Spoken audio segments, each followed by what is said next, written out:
What's up, everyone? Welcome to this week's episode of Galactic Nerd Outpost. I am your host, Joey McGee, aka Gojin the Makai Phantom, and joining me is my buddy Cody Bratch, and maybe a few others if they decide to join, but we'll see. Hello, all you happy people, you. And there is a lot of upcoming reboots, remakes, reimaginings to different franchises coming out, and a lot of them are pretty dark. Some of them were dark, like Hellraiser from the start. Some or Kamen Rider Black. The original Kamen Rider Black was dark too, but Black Sun, I think they're gonna go even further since it's getting the Amazon's treatment. It's probably gonna have a lot of gore. And some of them weren't dark at all in the original form, and that being Winnie the fucking Pooh. But what we're going to do is obviously we're going to look at the trailers and what's been revealed for all of these and give our thoughts on them. Hey, we're creatively bankrupt. What can we do? Let's make new versions of old shit and let's try to make it darker. Oh, okay. Edgelord style. Yep. Okay, hey, Joey, I got a question for you. Huh? Why was Tigger looking in the toilet? I don't know. He was looking for poo. Oh my god. No regrets. Yeah. Okay, now let's get this going.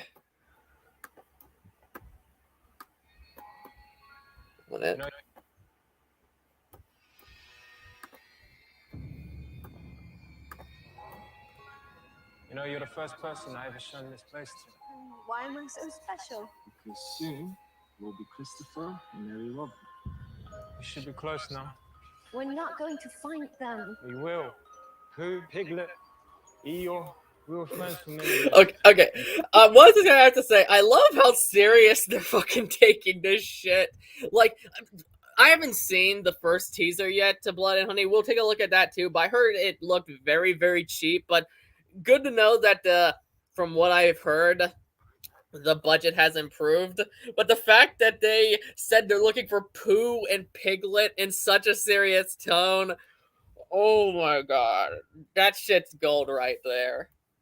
Well, it's part of the joke. It's part of the joke of the movie. Is the fact that they're playing the idea so straight. They're like, let's do Winnie the Pooh as a horror movie. Let's go all wacky and zany. And then someone's like, nah. What if we played it straight? And then everyone's like, that's hilarious. Let's fucking do that. Exactly. Well, I did hear the creator said that he wanted to do a combination of funny and scary, which is going to be hard because it's Winnie the fucking Pooh on the scary part, but credit when credit's due. That mask looks freaky as hell, but still, it's Winnie the Pooh. But yes, that is a part of the joke. I can definitely tell that here. And I gotta give credit to the actors. They do seem to be actually trying, which is interesting. I expected some really piss poor budget and acting, but there seems to be some effort here. Well, you know what they say. A joke doesn't work unless everyone involved dedicates to it. Exactly. No out there. Christopher, we need to leave. Now. I really need to find out what's happening, okay? Have been abandoned by Christopher Robin.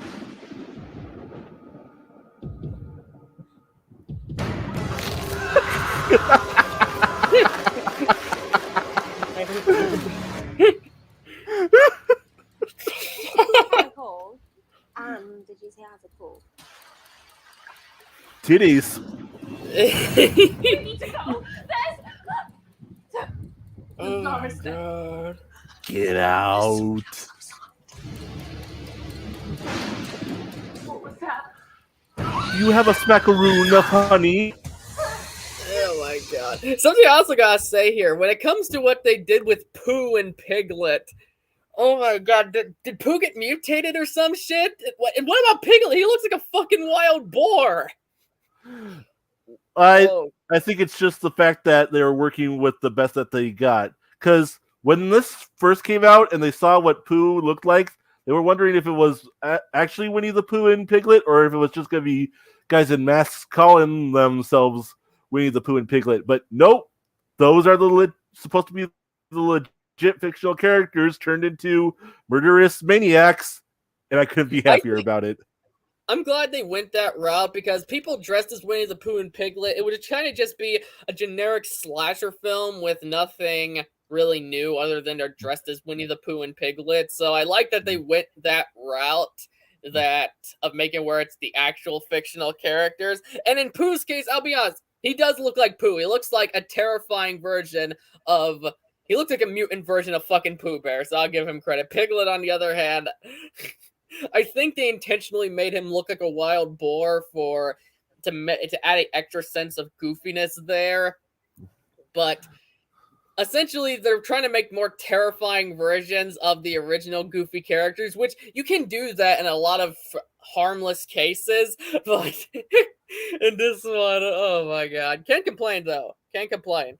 Tone so far, I also think, really it's something about it reminds me of a late 90s to early 2000s horror movie. So I'll give them credit for that. I'm not sure if that was the intention, though. I think they're just going for the generic horror atmosphere that you expect from a modern-day slasher film. Yeah, just putting a twist of using fucking Pooh and Piglet. Exactly.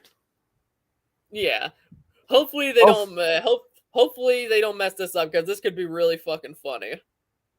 I also gotta say, given that I grew up watching Winnie the Pooh and knowing what kind of character Piglet was in the Disney versions, seeing what they did with Piglet specifically here, it's hilarious. Yes, exactly. Because he's normally fucking cowardly. Now he's going around helping Pooh Bear fucking kill people. You'd think out of all the... You know, I think there's a thing hinted at that Pooh killed the other characters. You think out of everyone, Piglet would have been fucking one of them. Right? Since even though they were best friends, Piglet was a fucking bitch, so... You know what? My headcanon, I like to think that Piglet was the one that went up to Winnie and is like, yo, dude, let's fuck these bitches up. And then Pooh's like, that's not like you. And then Piglet's like, oh, yes, it is. I've just been waiting for the right time. And Pooh's like, holy shit, so was I. Let's get these bitches. Hell yeah, we get these bitches. Oh god, I can actually see that. You know, it's something I hope this movie does. It probably doesn't, but I hope at the beginning of the movie they do a little animation thing, or at least something where the characters look somewhat normal and kind of show them going rogue. But I don't think they will, and I don't think they can on some of them, since I believe they only have the right to Pooh and Piglet. But if they have that in the movie where it starts off with them being like they were in the older thing and we see them go rogue, that would be fucking gold. And also some legitimately solid backstory, which it feels weird saying that with fucking Winnie the Pooh, Blood and Honey, but still. Well, you know, there's something they could do. You know, Winnie the Pooh started out as a book character, right? In illustrated short books for children. Yeah. They could, for the open credits sequence, they could have pictures reminiscent of that art style that tell how Pooh and Piglet started off as the cute, cuddly friends that Christopher Robin was, but they were what they were for Christopher Robin. But after he left, then like the pictures over time get more twisted and disturbing, as do the characters, and it shows them becoming more evil. Because it even shows some of this, how they did it in one of the characters, because the director / writer himself even of this movie even said that they ate Eeyore. Yeah, exactly. Which I personally would love to see that, especially since in the old shows, like I grew up watching Winnie the Pooh as well, so I remember some stuff about it. But the thing is, like, there was also in the original shows where it would start off with a character telling a story. Like, that would capture the spirit of that in a more comedic way, and they tried to mimic the narrator too. Like, that would make it extra fucking funny and would just be the cherry on top to this fucking Winnie the Pooh movie, because that's what this is. This is an official Winnie the Pooh movie. Like, you could look up Winnie the Pooh movies. This is a part of the series. We're watching a fucking Winnie the Pooh movie here. Exactly. Like, holy shit. But back to the trailer. Oh shit, she got fucked up. Jesus. We used to be friends. Why are you doing this, please? I would have never left, I swear. I swear.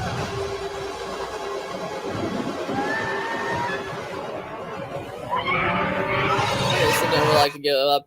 The budget is really showing on certain shots because it looks like there's some very overly shaky cam, and that's something I really don't like.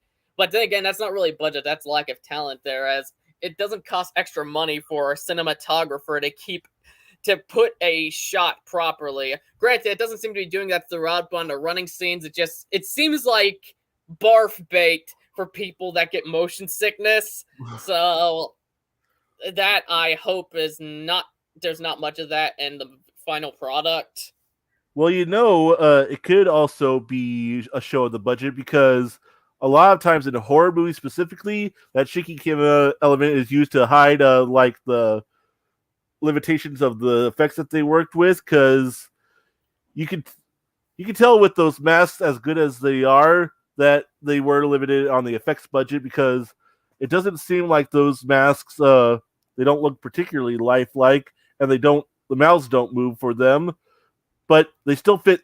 Having said that, they still like fit with the look and tone and the atmosphere of the movies thus far, in my opinion. Oh, I do agree with you there. So yeah, it might be that way. We'll have to see on the final product. But if that is the case, then I can't really fault them. They have to work with what they got. Although I will say, as a whole, yes, shaky cam fucking sucks. I hate that shit so much. Yeah, I do too. Like, there's exceptions where it works, but a lot of the time it's just lack of talent in the cinematographer's department.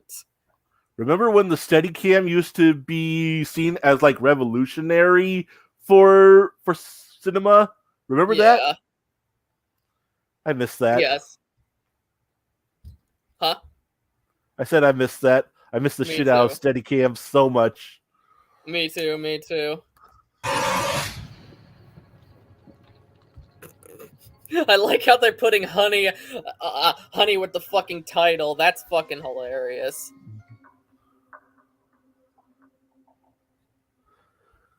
Oh god. That has potential. That does have potential.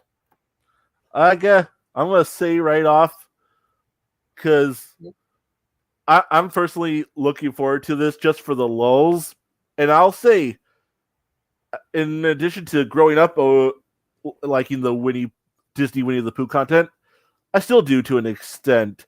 I like cutesy wootsy stuff, and yeah. I have no problem, still have no problem with this movie being made, because it's just a joke. Clearly, it's like just a joke. Yeah, it's a dedicated joke. That's the thing about them. Like, the creators did say they're trying to help make it scary in some ways, which is going to be pretty difficult because it's fucking Winnie the Pooh, not to mention, outside of it being Winnie and Piglet, it looks like a generic slasher film. But the aspect of them taking it seriously and using it to pretty much fuck around with the public domain license of Winnie the Pooh, there is potential there. Hell, I laughed at some aspects of the trailer because the concept is so ridiculous. So, yeah, this could be a very well-made joke if the final product is like the trailer. Absolutely. And shit, what was I gonna say? Give me a moment. Autistic mind is autistic. Fair.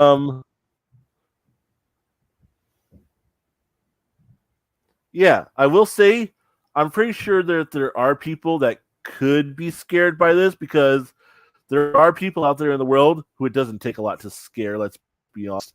And they actively avoid horror movies because they don't like getting scared. So, unfortunately, that audience will be missed because, again, they don't like watching horror movies. Unless, of course, someone like tricks them or guilts them into watching it with them, in which case, there you go. And I gotta say, there's a lot of people online who are like really upset by the fact that this movie is coming out, that the idea even exists. And I gotta say, I get where you guys are coming from about not touching childhood icons, because again, I like the Disney Winnie the Pooh. I respect it, but it's just a joke. Come on, its existence doesn't automatically wipe away the fact that the Winnie the Pooh characters, as you knew them, are still there. Exactly. Like, they have a right to do what they want with it. It's public domain. If they want to make something with it, go right ahead. I don't see how the existence of this property affects you in any way. Like, if it's not up your alley, that's perfectly fine. Different genres exist for a reason. That's why I don't like to just limit the word masterpiece to these very serious drama flicks and such, because I feel like every genre has its own goal for what makes it good. It doesn't take a concept to make something good or bad. It's the execution behind it. That's why I say there's a masterpiece for everyone, because not everyone is into the same genre, which is why the checklist on movies are all different for what they aim to be. Righto. That's why you can't compare something like Step Brothers to, say, Gojira. I'm not saying Step Brothers is a masterpiece by any means, because it's not, but it was the first over-the-top comedy that came to my head. But hey, I like Step Brothers. Yeah, but I wouldn't say it's a masterpiece by any means. Oh God, no. But the thing is, it isn't a masterpiece because it's a comedy. It's just that there's better made comedies like that. For sure. Exactly, but that's the thing. But there's people that are complaining about this. It's like, this doesn't really affect you in any way. You could choose to avoid it, and that's perfectly fine. I get why, but I don't see why this bugs you. It's literally just a professionally made meme. That's what it is. Take me, for example. I don't care for the 98 Godzilla movie. Lots of other people do. And they watch it. And I choose not to. And the fact that I choose not to doesn't, diminish the fact that 98 exists. Just like the fact that 98 exists doesn't diminish the fact that OG Godzilla exists, and that's what I watch. Everyone's allowed to like what they want and make what they want within reason. But that goes without saying. Exactly. This movie is made for a specific demographic of people. Some who grew up with Winnie the Pooh and think the meme and think seeing a serious horror movie meme of it will be funny, and just people who like dumb horror schlock will also enjoy it. Those are the demographics this movie is for. It's not for people who aren't into this type of thing. Exactly. And you know something, Joey? I gotta tell you something. A little backstory I have with this movie. I actually thought I didn't realize that the announcement of Pooh as a public domain character didn't come out until January.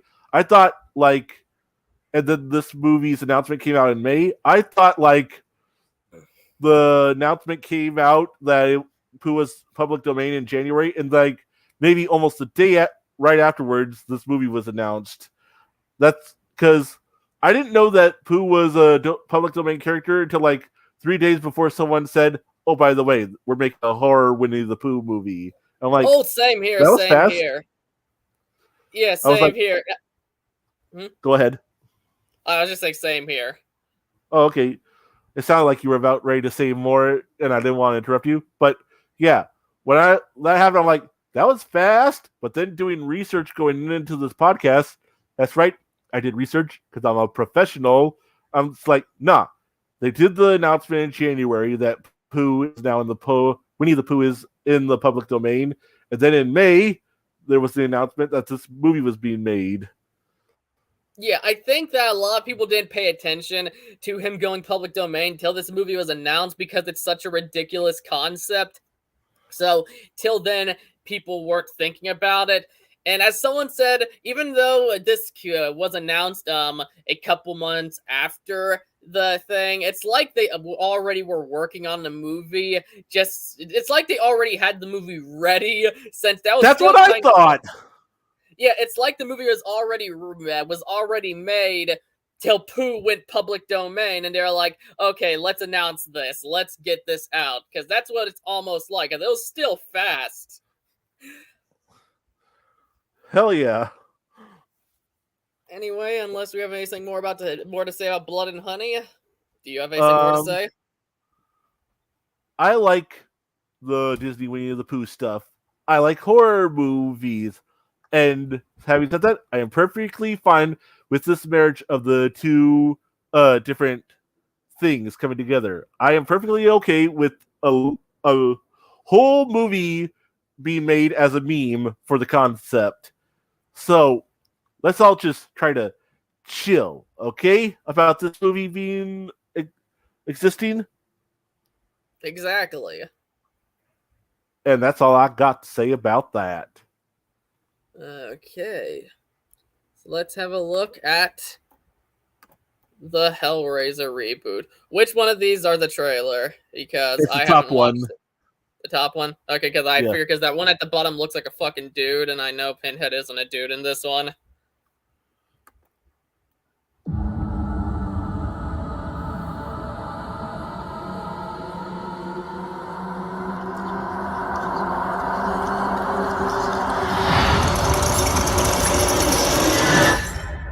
Okay, I don't know what I was expecting. That was kind of lame, but a lot of teaser trailers are. Yeah. But there seems to be a trend lately where streaming movies specifically have these little teaser trailers come like a month or two before the movie comes out, and then like the next halfway between the teaser and the movie being released, then they release the actual trailer. Yeah. But one thing is shown off that 1 minute, we'll click on this article. Pinhead, for those who don't know, is a female, and I'm fine with that. Like, that it can be done well. I think I heard Pinhead was a female in the source material. Wasn't Pinhead? I'm not sure. I haven't read it. It was actually more anonymous about whether Pinhead was female or male, because the character displayed traits of both sexes, both feminine and masculine features, which looks like what they're going for here, because the actress herself is a trans woman as well. Oh, okay. I didn't know about that. I guess that does make for a perfect casting choice for Pinhead, because the original Pinhead was, in the source material, kind of a mix, which works because it's a demon, and demons, from every single mythos, well, at least most mythos, because I'm sure someone could really dig out something where the mythos is less crazy.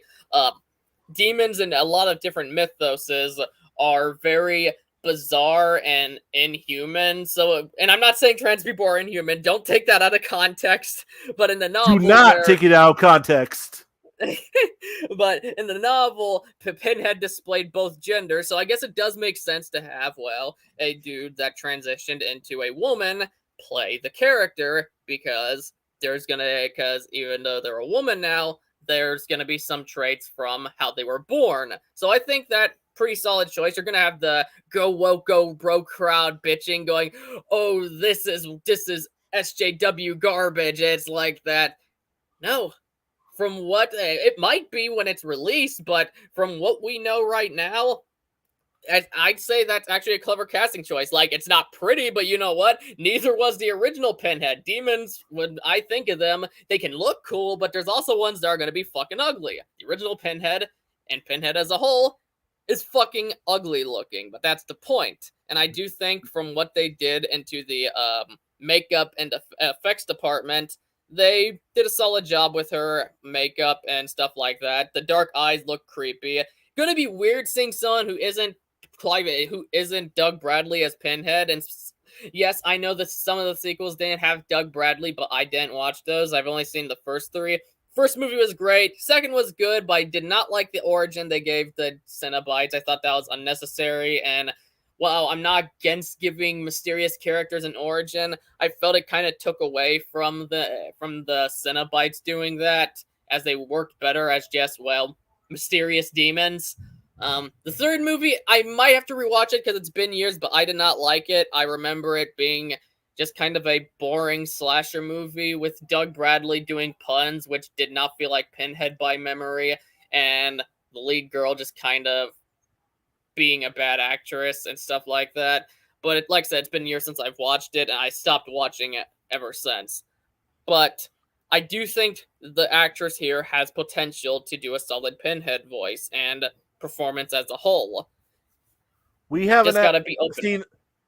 seen anything of her performance yet, so we can't judge until we actually see it. And I'm willing to give it a shot because, like we said, it's closer to the source material, what Clive Barker wrote in his book that the first Hellraiser was based on, the Hellbound Heart, and also Clive Barker himself is involved with this movie as a consultant, and I think also a producer. So yeah, I don't see this as a whole going woke thing at all. I just see this as a new interpretation for film of the source material. I do too.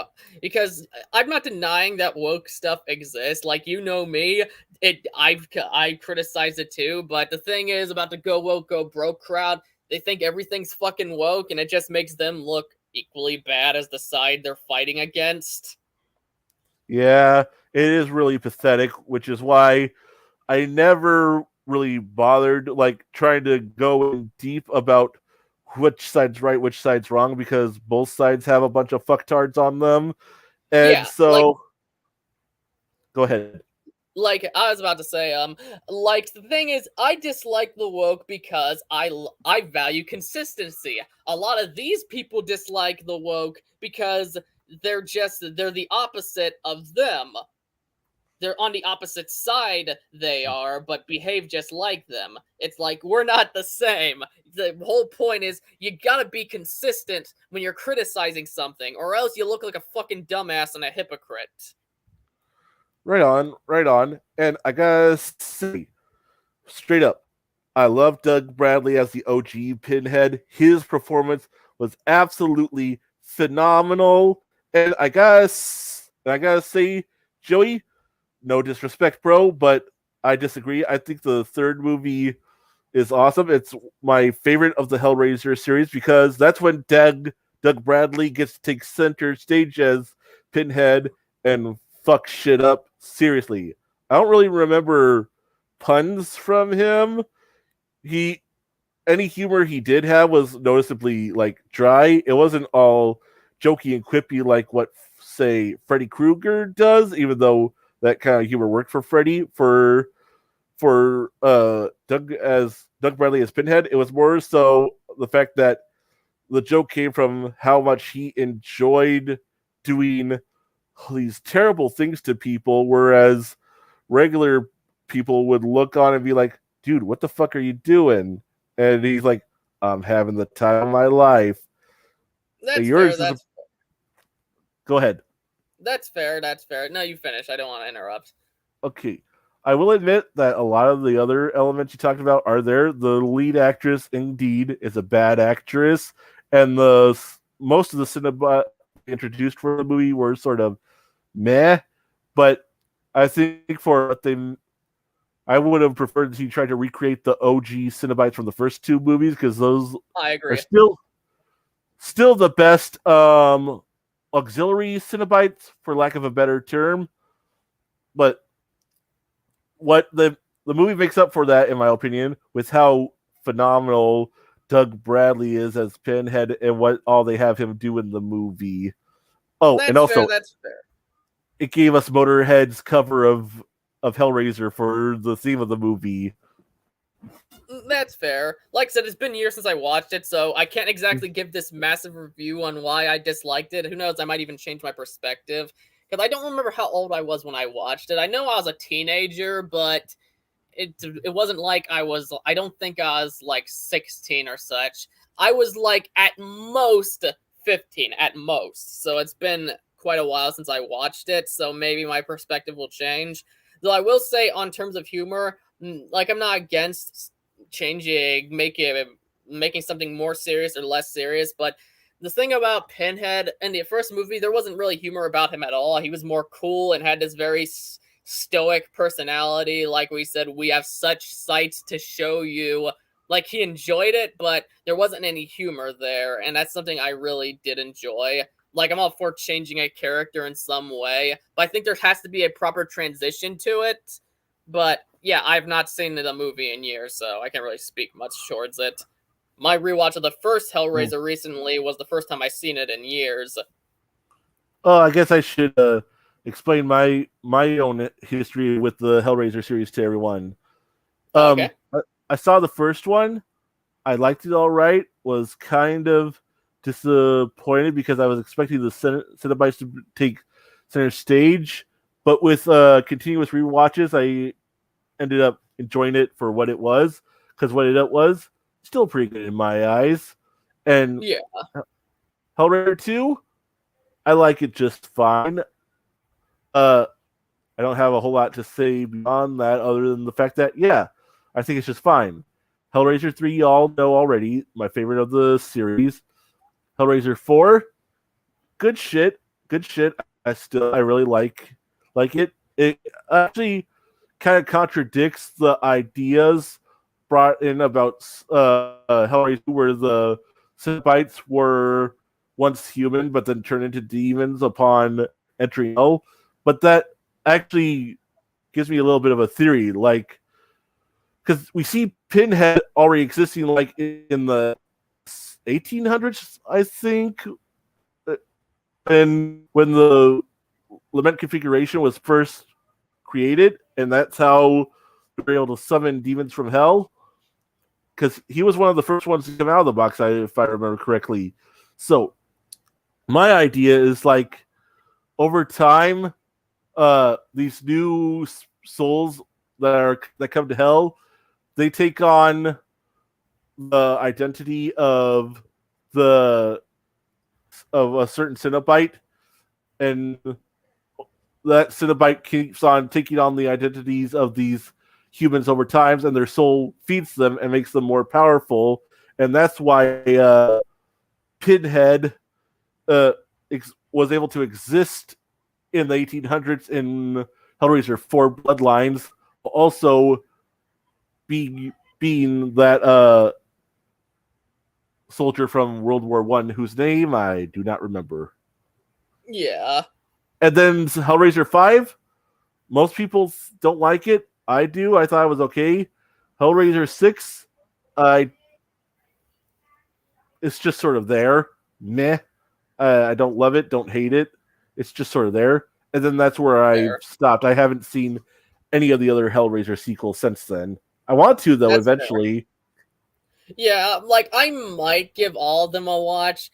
Again, like, I rewatched the first one, still a great movie, and I'll probably still like the second movie. Third, my perspective might change on it, because, like I said, it's been years, and I have gotten a better critical eye over time. I'm not sucking myself off when I say that. I'm saying that as... Oh, sure you're not.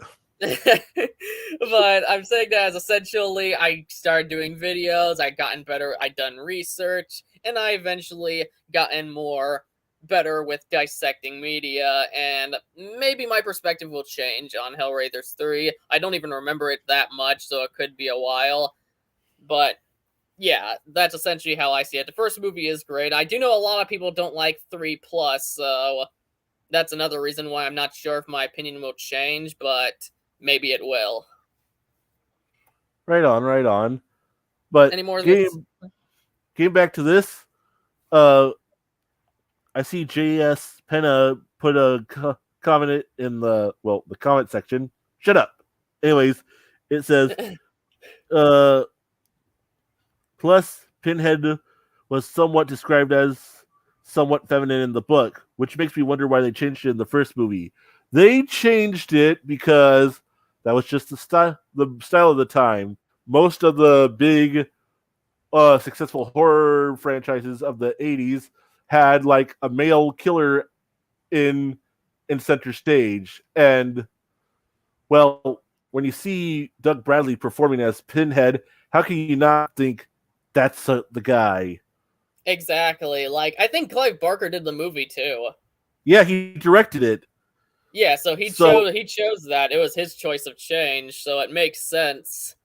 He understood the audience of the time and gave them what he thought they wanted. And here, because he knows that times have changed so much, he's able to present the material that as closer to what it was in the book and what his original vision was. And I'm sure, like, I think Doug Bradley even said he understands that and he's okay with that. So, got his blessing, I think. So, no reason to go all ape shit about the fact that Pinhead's being played by a woman in this movie, or at least the Hell Priest. Exactly. Like it Go on could ahead. 100% work. Especially, like, I think a trans woman was a perfect casting choice for what the original material was for Pinhead, since I think he was described, as you said, with both masculine and feminine features. So really, what would be a better choice to cast for that? Someone who was once a male transitioned into a female. You're going to have both features, so it could work perfectly for the character Pinhead is. I almost said Femhead. Oh my god. That's what everyone. That's what all the haters are going to call this movie. Oh, you yeah, just watch. I could see that. But yeah, I think that's a perfect casting choice. The actress looks great in the makeup. She looks terrifying and has that demonic look where it's actually creepy. Now all we just need to know is the performance. That's what we need to see.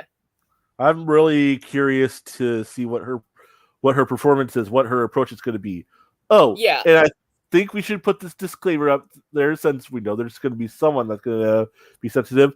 We're not trying to, like, be transphobic or anything like that. We understand, like, transitioning is a hard process for anyone, and we're not trying to, like, give no one PTSD with what we're talking about. We're just saying you gotta admit, someone who was once a male and then transitioned into a female is probably a good choice for, like, this version of Pinhead. Exactly. Like, you have a mix of both features in there, just like the novel, and I think that was the intention, so I gotta give Clive credit for that. Absolutely, and everyone else involved that's making this movie too. Yeah, I'm hoping she took inspiration from Doug Bradley with the performance, where she has this very dark and cold, delivery. Like, I hope she does. Like, that would be perfect. I would love to see her interpretation of, like, the Cenobites being introduced to Kirsty, where Pinhead's like, the box, you opened it, we came. What are you? Demons to some, angels to others. And then Yeah, I want to hear her version of, we will tear your soul apart. I would love that too. I would. J.S. Pennant also said the origins for the Cenobites was wasted in the second movie. However, I thought the way the new Cenobites slaughtered the Cenobites was BS. Yeah, that was fucking bullshit, most definitely. I didn't care for that myself. Yeah, the second movie was still pretty good by memory, but some of the choices I could not get behind. I think a big part of it was the fact that, well, this is just fan theory covering up and trying to cope with that decision. I think it was the fact that at that moment, the Cenobites were emotionally vulnerable, being reminded of who they used to be, and them trying to cling to that is against the nature of what a Cenobite's supposed to be. So it sort of weakened them a little bit and made them unable to take on the Charnard Cenobite, who fully embraced what a Cenobite is supposed to be at that point. Yeah, like I said, it's literally just fan coping because, well, my boy Pinhead got done dirty. Exactly. Anyway, unless there's anything more to say about Hellraiser, want to move on to the next topic? I'm looking forward to this one. I hope they do good by it. I do too. It has a lot of potential, so we'll have to see what they do with it. especially since looking at Hellraiser's sequels reputation, it hasn't exactly been the most solid, but we'll have to see. For sure. Now, moving on.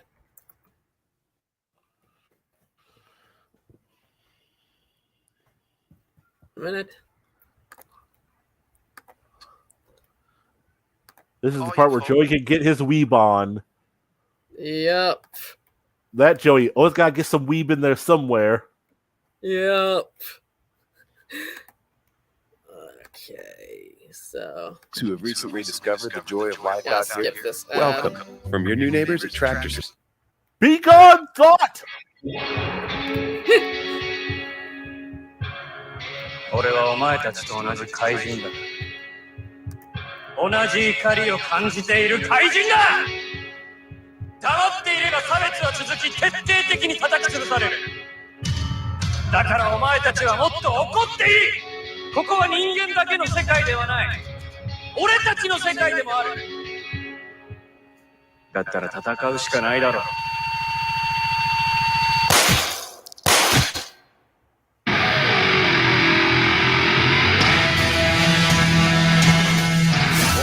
タヌキか。長い逃亡生活ご苦労様です。 So what it does seem to be happening is, since this is a reimagining of Kamen Rider Black, which was a darker show from the 80s, though it was for a younger demographic, Kamen Rider Black was still very dark and had a lot of horror aspects to it. This being in a more modern day and for an older audience, seems to be going for a more modern take, and by that I mean you have stuff like rioters, and stuff like that going on, which does make sense, considering you'd have, if I remember correctly, a corrupted corporation with stuff like Golgum, which is probably going to be present here, and naturally, people would have to stand up together to get them out of the way, and I think there is potential for that in this show. There's going to be a lot of gore, because what they seem to be doing with Kamen Rider here is giving what I like to call the Amazon's treatment of giving a violent reimagining of a show for Amazon Video, because this is the second to do that. And I think, and something I would like to mention with the Kaijin, that's what the monsters were called in Black by memory. I think that translates to villain or something. So, yeah. Actually, from what I understand, Kaijin is like basically a human-sized monster, as opposed to what is commonly referred to as a kaiju or a daikaiju, which is a big giant monster. That makes sense. That makes sense.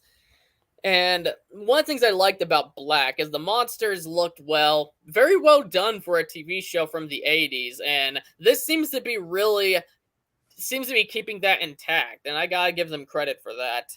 Which, yeah, the director of this is known for writing some very dark and even violent TV shows and movies, so I'm very curious to see what he's going to do here. I think I also heard he generally has a message of some sort in his media to be found, but like I said, I don't really have experience with his work. I just know a lot of people like his stuff, and he seems to be, from what I know about him, adding his traits in here. I'm just here so I won't find... I'm just kidding.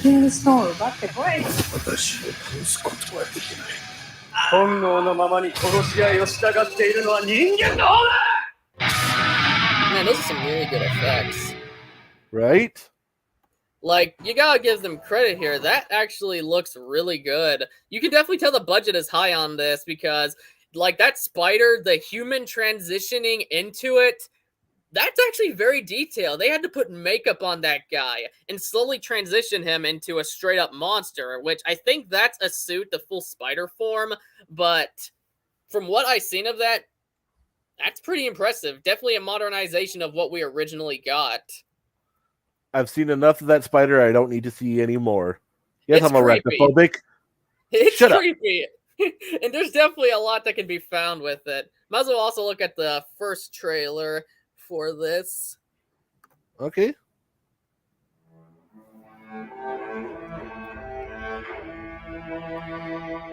And just for those who don't know, Shinji Higuchi is also involved with this, which is why you have a bit of that Shin feel added in, which I'm wondering if there might be a connection between the upcoming Shin Kamen Rider and Black Sun, since Anno alone is working on Shin Kamen Rider. Higuchi's not involved with that. Meanwhile, around the same time, Shinji Higuchi worked on this Kamen Rider, both being adult reimaginings to older Showa entries.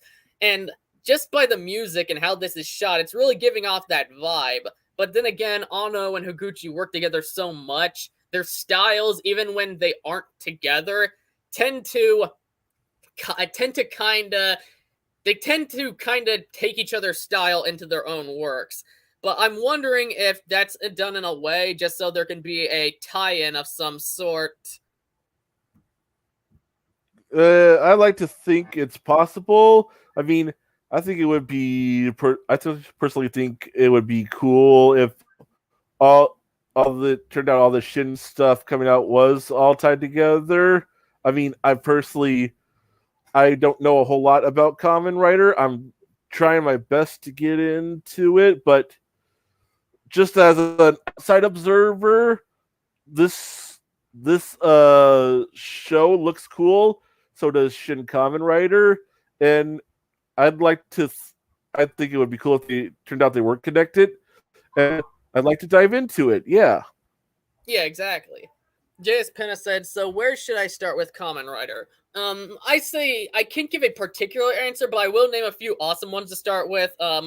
I'd say great ones would be Kamen Rider Amazons, which you could actually get a hold of both seasons of that on Amazon Prime Video, which this seems to be the successor to, which I still swear Amazon's having their own universe for adult-themed reimaginings of Kamen Rider, because this came out only a few years after Kamen Rider Amazon's movie, The Last Judgment. So I wouldn't be surprised if Haruka or someone shows up here, but I'd recommend Amazon's. Gaim is also really good. Gaim is written by the famous Genu Nobuchi. Like, I know, like, whether or not you like the Godzilla anime trilogy, I personally did. He is a very well-received writer overall, and his script for Gaim was also really good. Gaim is one of those examples of don't judge a book by its cover, because he has a fruit aesthetic, but it actually gets really fucking dark, and how the fruit aesthetic ties into the biblical lore is actually fascinating.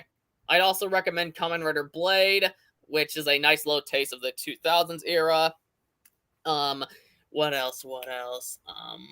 I'd also recommend Kamen Rider Black, the original, if you're wanting again more of the Showa Kamen Rider stuff. It's dark, has likable characters, and definitely will give you a proper taste of what Showa Rider is like. And it has a lot of horror aspects there too, which is nice, which is why I'm very curious about this one, because Black already was a horror show, so a modernization of that for an adult audience, I hope they keep that horror aspect intact, especially since Amazon's did have some horror elements there. What else? But yeah, those are the recommendations I would give on starting points. I'm sure there's more I could think of, but I don't want to drag the podcast out with that. Something, Joey? Huh? I was about to say, you know something, Joey? You could actually make the topic of where to start with Kamen Rider its own video in the future if you felt so inclined. Like all those recommendations recommendations you just did, expand on them for a fucking 20 to 15 minute long video. Yeah, that would be a good idea. Thank you. We already did a podcast for where to start with Ultra series, so definitely would be good. Matt, the heavy metal mecha pilot said, Kamen Rider Black Sun is already looking dope. Also helps, Black is very much my favorite Kamen Rider next to Phase, Kuga, OG, and Amazons. Good taste. I believe it or not, I haven't seen Phase, or Phase, I can't pronounce it. I'll have to pronounce it in the future, but I have seen the others that you mentioned, and yeah, those are all really good. So, well, I haven't seen the original either, but I don't believe that for 1 second. Well, the original's nearing 100 episodes, so it's kind of a dedication, but I do want to see it because I heard it's really good, and plus it's a part of Kamen Rider. Wait, so there's Kamen Rider shows out there Joey hasn't seen? Not me! Plenty, actually, but I have seen a lot. I've seen a lot, and I enjoy what I've watched overall. But anyway, let's get to Black Sun. But yeah, very much Shin vibes from this trailer, especially with how the rioting is shot. You can definitely tell Shinji Higuchi is involved with this. Right on. Too.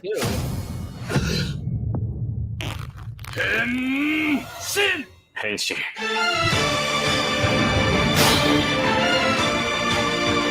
Oh, that's badass. Yep. I definitely like the suits here. Like, there's a lot of Amazon's vibes present in this. Like, the thing about Amazon writers, there was already a rival between Jin and Haruka that was present in that story. So, them reimagining a Kamen Rider show where the rival between Black and Shadow Moon was already present, that's actually quite a clever idea. And something I have noticed, which I also like how they kind of took the original Showa designs and modernized them to look more bug-esque and grotesque looking, so I do dig that. Hell, they even added one of the suits from Black RX in there as one of the forms, so that's pretty cool. That is interesting, though, since Black RX was a lot more lighthearted than Black, but it is cool that they added that form in this one as well, so it seems to be kind of a reimagining of both the original Black and Black RX, so yeah, definitely see the potential in that. Right on.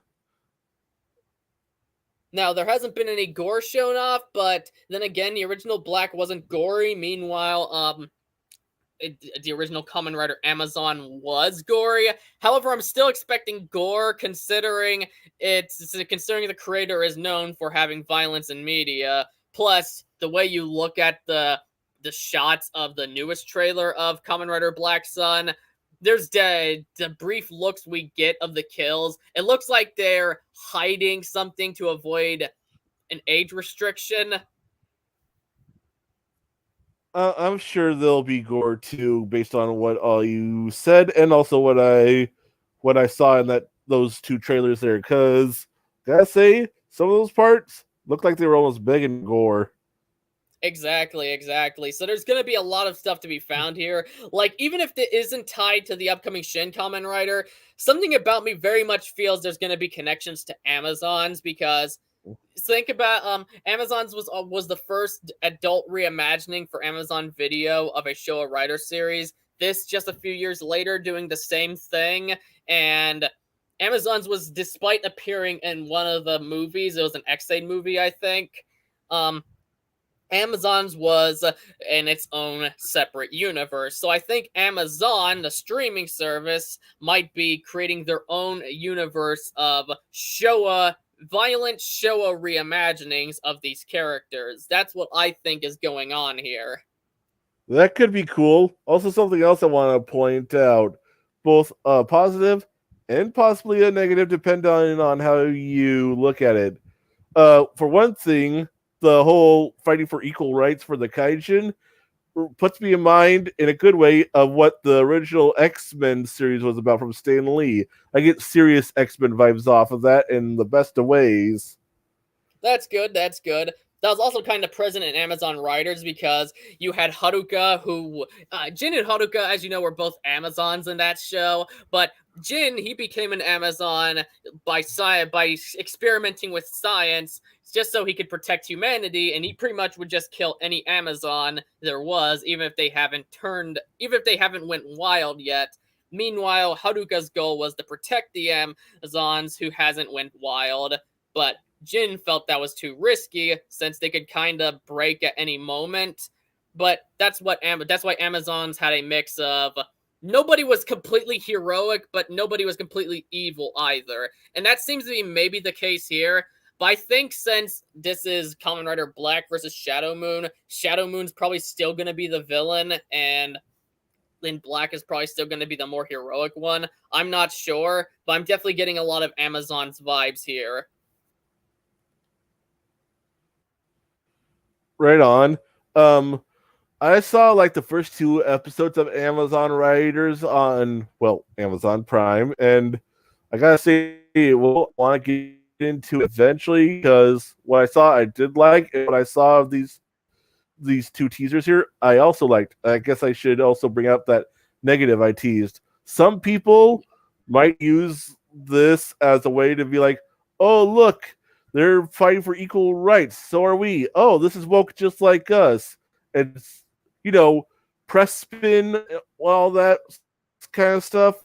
I'm afraid that someone might try to do that. Like that dumbass who made that article that you totally roasted in your last video. Excellent work, by the way. Thank you. Although you shouldn't have gotten that. You should have gotten that hack that did that impression of Mr. Krabs. That guy sucked.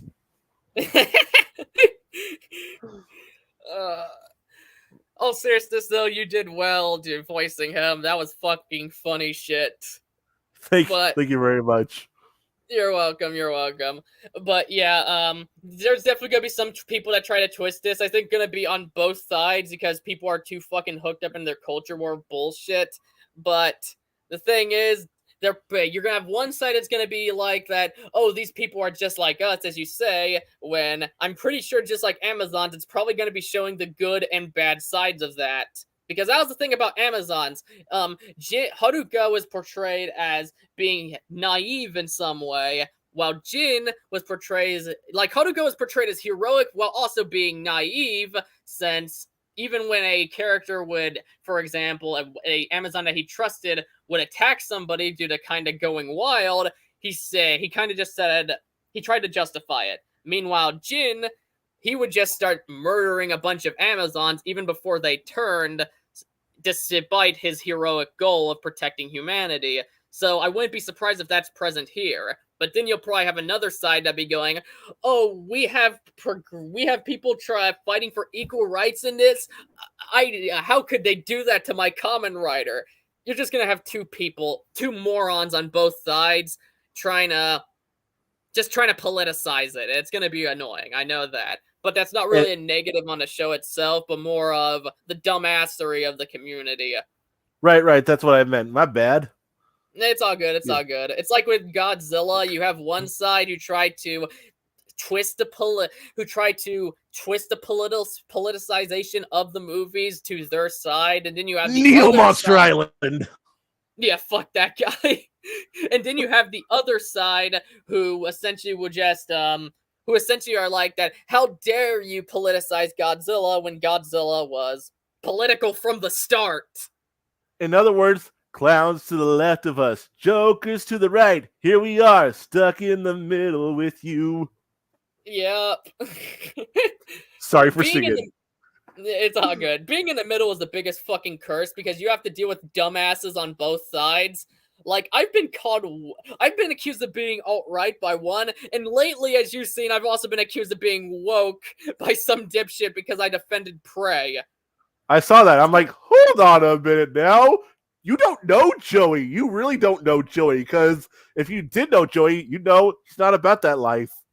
Exactly. I'm about consistency. But that's a crime with a lot of people these days. You can't be consistent or else you're on the opposite side. Man, fuck them kids. Yep. And that's exactly what they is as kids, if they're going to have that kind of attitude to boot it. Yep. Mad Matt, the heavy metal pilot, said Professor Otaku could never be roasted enough. Oh, I agree. That dude's a fucking retard. Hell yeah. Anyway, do we have anything more to say, or else should we just...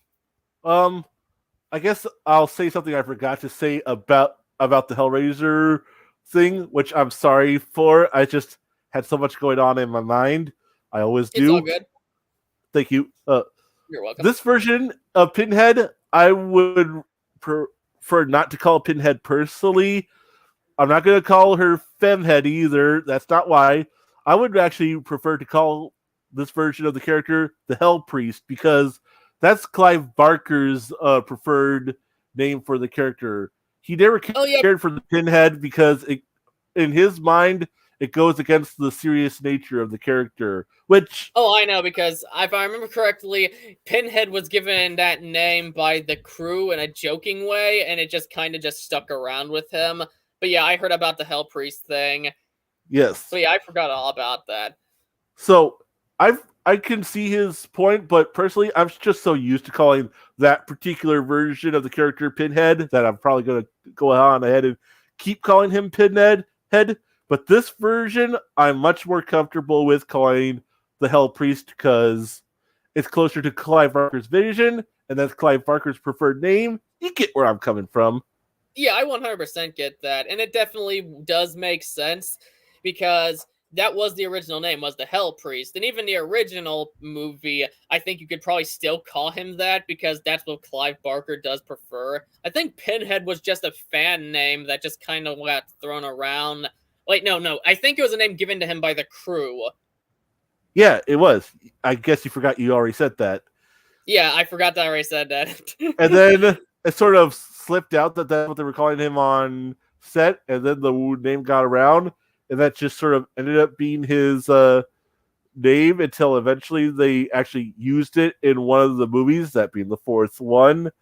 And, well, what I mean is they credited him as Pinhead from 2 onwards, but they didn't actually use it in universe in the films until the fourth one when someone called him Pinhead. And I think that person ended up getting fucked up. Yeah, very much.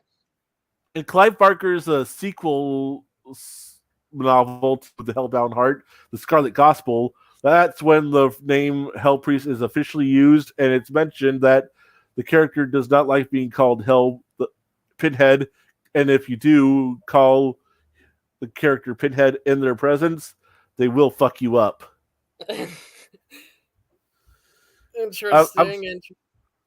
I'm sorry. I guess I didn't realize how much I enjoy the Hellraiser franchise, and this new movie coming out really got me excited.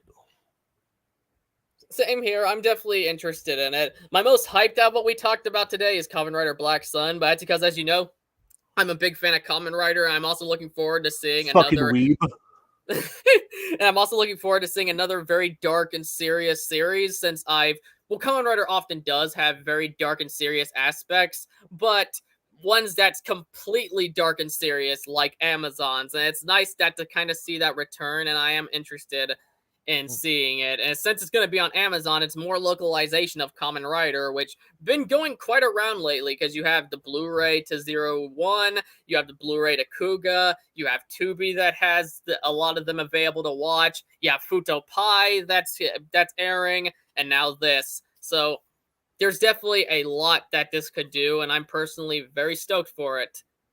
But yeah, I was trying to watch that one Kamen Rider show that the current anime's sequel to, Kamen Rider Double, aka Kamen Rider W, because both. But the first 2 episodes, only the first 2 episodes are available on YouTube, and I can't seem to find it anywhere else. I can send you the link to a perfect site to do it. Like, watch the first 2 episodes on YouTube, but something I dislike about Toei is when it comes to their newer shows, well, 2000s plus, they only upload the first 2 episodes, but the rest you can watch on a website. I can send you the link to that. Arrgh! Do it be one of those websites, me friend.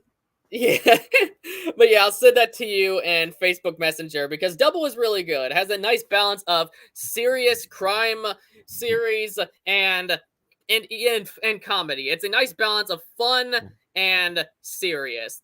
It's very fun. I really enjoy that show. That's one of the things I do like about Kamen Rider is often it's fun, but it also takes itself serious enough. This and Amazon's are mostly on the serious aspect, which I also enjoy, but something that makes Double unique is how it's thrown in detective stuff in there. In some ways you can kind of compare it to Psych in some ways, and by that I mean you have this very small detective agency that goes around solving crimes that the police sometimes go to for help. So yeah, you can kind of compare it to that in certain ways, and that's one of the things I do dig about it. It's a mix of crime drama and a fun superhero series. And Futo Pi, despite being aimed primarily at an adult audience, kept the spirit of Double intact. Yeah, that's why I wanted to watch it too, because it's like a neo-noir mystery show, but at the same detective show / mystery show, my bad. And also the same crazy, wacky tokusatsu stuff that you come to watch these shows for. And Yeah, you know it's a me, nice I love my wacky tokusatsu shit. Yeah, it's a nice balance of the two, and that's something I really do like about a lot of modern Kamen Rider. Why I say modern because a lot of older Kamen Rider is more serious, but why I say modern. But the thing is, that's one of the things I do like about Kamen Rider is there's that balance. There's also uniqueness because Gaim also had a lot of fun stuff to it. When it got dark, being an Itobuchi project, it got really fucking dark and tackled some very interesting lore. Like the serious stuff, like that's a detective show, while Gaim is a more dark, philosophical, religious themed show. That's one of the things. You have so much variety along with what we came for it for. But yeah, if you're looking for that balance, Double is a perfect start. Fuck yeah. Good to know. Anyway, do we have anything more to say here, or should we go? I guess I'll just wrap it up like this. Winnie the Pooh, Blood and Honey, I'm looking forward to for the lulz. And remember, just because it exists doesn't mean like the old school Winnie the Pooh stuff doesn't exist. If anything, that's probably what's going to be remembered most in the long run. So you can easily just act like this doesn't exist and go about just doing you. Don't get your panties in the bunch about this movie.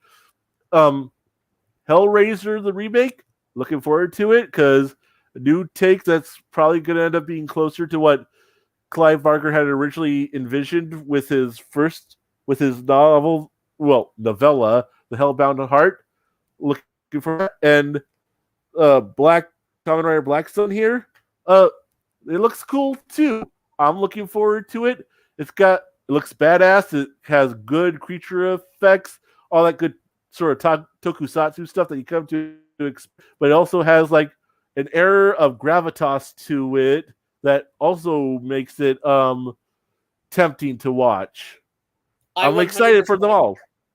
Oh, I agree. Thank you. Sorry for interrupting you multiple times. I'm sorry because I feel like I'm the one who ended up interrupting you multiple times, so I should be apologizing for that. We're both just two sorry motherfuckers, aren't we? Yeah. But that said, yeah, I agree with everything you said. Like, I'm interested in Blood and Honey. I wouldn't say I'm exactly hyped, but I am interested in it because I think the concept has potential and it could be enjoyable. Hellraiser definitely looks like it has potential as well. I'm very fascinated by what they can do by paying more accuracy to the source material. And Kamen Rider Black Sun, being Kamen Rider is one of my favorite franchises, and I'm also glad to see a more darker take returning to Kamen Rider, which, again, I like that a lot of Kamen Rider these days blends fun and seriousness, but it's nice to be able to get something that's just serious and violent for a change.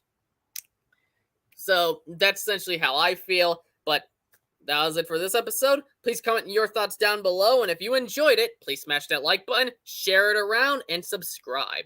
Make sure to hit that bell for notifications to keep up to date on all my future content. Also, check out my social media accounts and all tech.